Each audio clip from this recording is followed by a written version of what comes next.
Uma outra arquitetura de rede, considerando uma máquina paralela com memória distribuída, que é conhecido como mesh. Então, o mesh ele é um arranjo o que a gente vai considerar aqui um arranjo 2D, mas ele pode ser 3D ou assim por diante. Vocês podem estender esses modelos para mais dimensões, que tem a forma de um grid. Então, aqui eu tenho um exemplo onde eu tenho um arranjo de 4 linhas por 4 colunas. Então, eu tenho o processador 1, processador 1, 2, 1, 3, 1, 4, são os processadores da primeira linha, depois os processadores da segunda linha, assim por diante.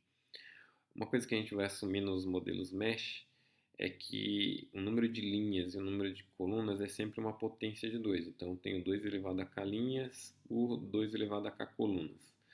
Então, o tamanho da sua rede, o número de processadores totais, vai ser um n que é igual a 2 elevado a k vezes 2 elevado a k, que é 2 elevado a 2k. Note que, então, o tamanho sendo n, um lado vai ter raiz de n processadores, que é 2 elevado a k processadores.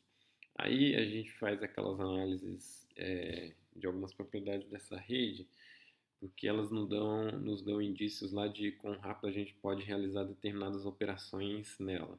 Então, o grau da rede é o maior grau de algum do nó dessa rede. Então, todos os nós aqui ele tem grau 4, né? Os nós internos aqui todos vão ter grau 4, mesmo que essa rede seja n por n, ela vai ter grau 4, exceto os processadores da primeira e última linha e da primeira e da última coluna. Então, o grau da rede é o maior grau de um nó, então é 4. O diâmetro é a menor distância entre dois nós quaisquer da rede, certo? Só que nessa rede aqui, a distância entre dois nós é dada pela distância de Manhattan.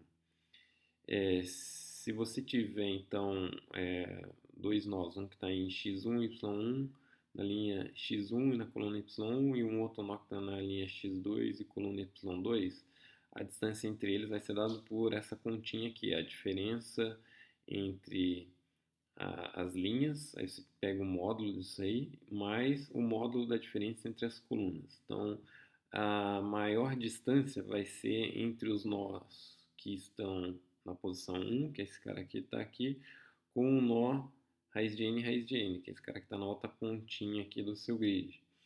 Então, fazendo a continha, a gente vai ver que vai dar 2 raiz de n menos 2, isso aqui é θ de raiz de n, então esse aqui é o diâmetro. Então, se você precisar enviar alguma informação, por exemplo, eu quero manter os dados ordenados nos processadores e o maior elemento estiver em P1, você sabe que você vai gastar pelo menos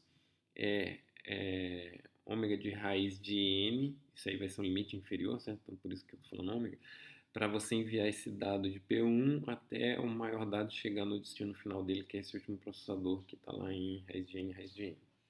A largura de bisseção, então bisection width, é dado pelo que? O número de links que a gente precisa remover da rede para deixar duas redes de tamanho iguais. Então, aqui eu posso remover todos os links entre essas duas colunas aqui no meio, ou eu posso remover todos os links entre essas duas linhas aqui no meio. E aí o número de links que a gente tem, tanto aqui para remover na coluna quanto nas linhas, é raiz de n, certo? Então, dado que o bisection width é raiz de n, então se você tiver lá, por exemplo, n sobre 2 dados em uma metade do número de processadores que você tem, e eu quero mover esses dados, por exemplo, fazendo uma ordenação, eles precisam ir para a metade superior dos processadores.